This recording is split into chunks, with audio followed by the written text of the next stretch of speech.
వాళ్ళు గుర్తిస్తే మంచిది.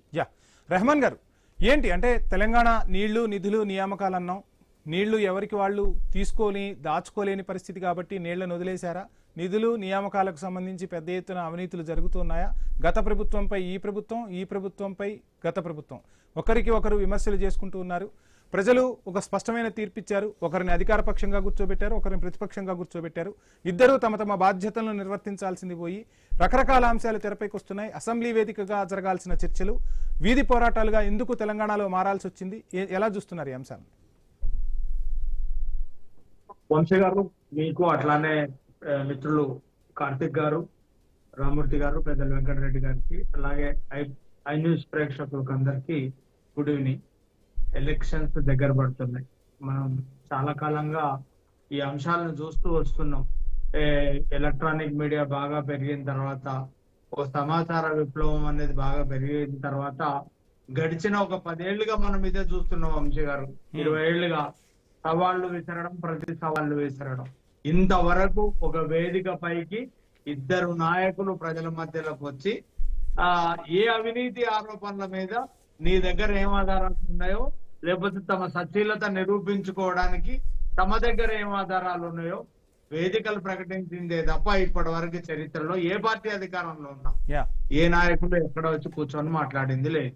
అంటే పొలిటికల్ డిబేట్ లో అంటే ఇప్పుడు చాలా టెలివిజన్ ఛానళ్ళు వచ్చినాయి, చాలా వేదికలు ఉన్నాయి, జూమ్ లో కూర్చొని మాట్లాడుకోవచ్చు.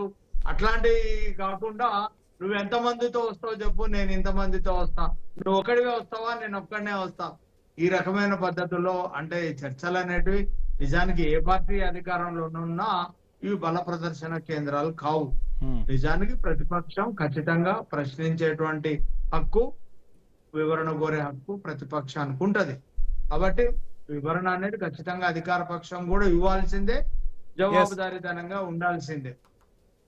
కానీ అపరిష్కృత సమస్యలకు, ఒక నిర్మాణాత్మకమైనటువంటి సమస్యలకు పరిష్కార వేదిక నిజానికి ప్రజల తరపున మాట్లాడాల్సినటువంటి వేదిక అసెంబ్లీనే.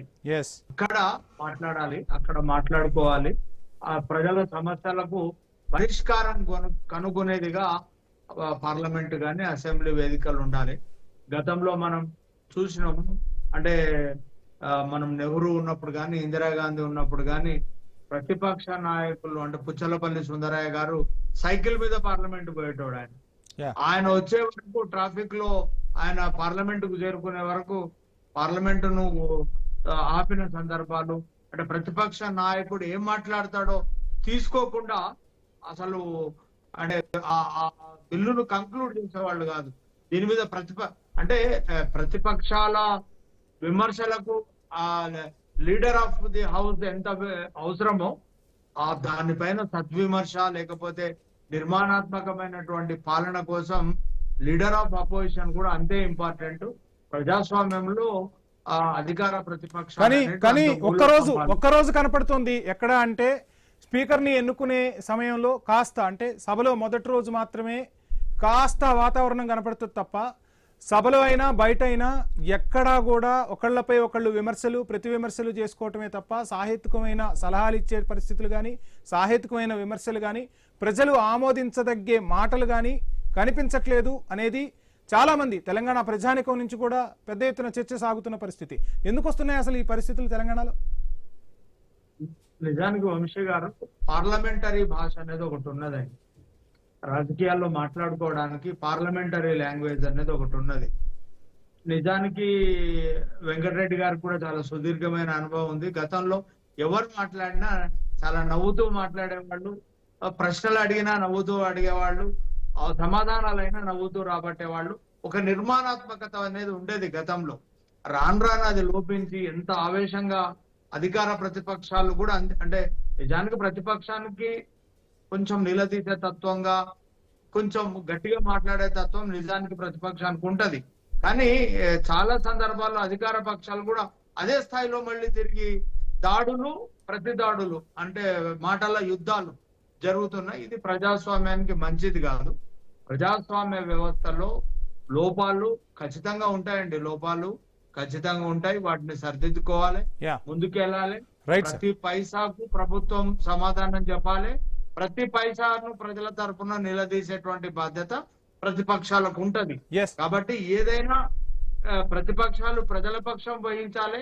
కాకపోతే ఇప్పుడు మనకు కనపడుతున్నటువంటి ఉన్నట్టుండి ఒక్కసారిగా పొలిటికల్ వాతావరణం హీట్ ఎక్కింది. ఎందుకంటే ఒకవైపున బీజేపీ జాతీయ అధ్యక్షుడి పర్యటన, ఇంకోవైపు అధికార ప్రతిపక్షాలు గట్టిగా మాట్లాడుకోవడాలు, ఇదంతా చూస్తే మనకు జిహెచ్ఎంసీ ఎన్నికలు ఉన్నాయి, అట్లానే 2 సంవత్సరాలే అసెంబ్లీ ఎన్నికలు ఉన్నాయి.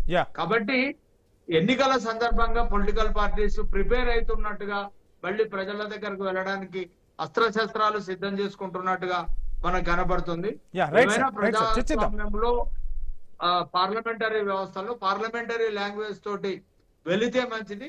చాలా రాష్ట్రాల్లో ఇట్లాంటి భాష అంటే అధికార ప్రతిపక్షాలు రెండు పరస్పరం గౌరవించుకొని పరస్పరం మాట్లాడుకునే పరిస్థితి అసెంబ్లీలో రావాలా, బయట రావాలా, లేకపోతే ప్రతిపక్ష నాయకుడు ఏదైనా విమర్శ చేస్తే కూడా అదే స్థాయిలో సమాధానం చెప్పేటువంటి పరిస్థితి ఉంటేనే ప్రజాస్వామ్యానికి మంచిది. రైట్, రెహమాన్ గారు సమయం ఇస్తాను. షార్ట్ బ్రేక్ తీసుకుందాం ఎజెండాలో. Stay tune.